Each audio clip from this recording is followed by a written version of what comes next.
de mahafa-po loatra fa mbola manana fotoana zay zany anamboaranay satria mbola be de be loatra koa les heures ka tsy de concentré loatra zany le préparation fa zalany tsy maintsy ampanaovina zaholy tout le monde manjary paritaka be zany le travail fa manomboka latsinainy zany efa manomboka miala zany le tokony hijanona zany de le tokony le anao sisa tavela eo manana 3 jours zay zany anamboarana.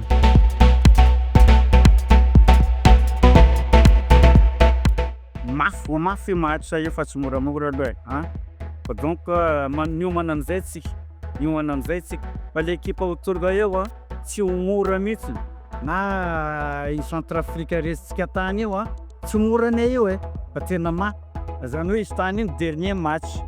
am'ty zany Côte d'Ivoire io zany io zany tena ataoko hoe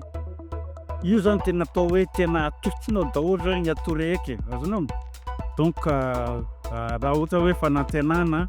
za angamba mety mino mety ho tsara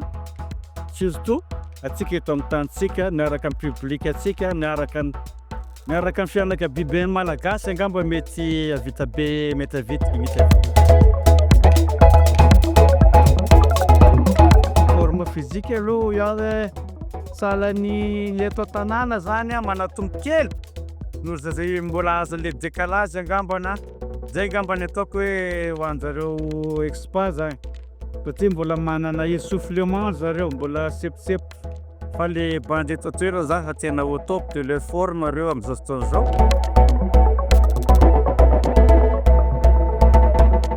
Amiko aloha iaho hoe zavatra tokony mbola tiako eo resaka défense aloha mbola marefo be.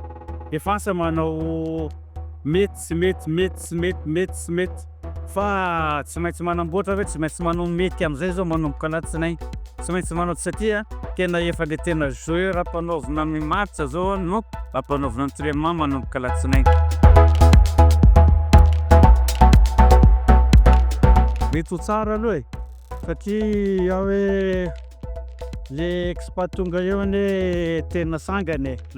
fa tsy hoe nisokosokonina fotsiny hoe expat fa tena hoe sangany le tonga eo donc le tia vita zavatra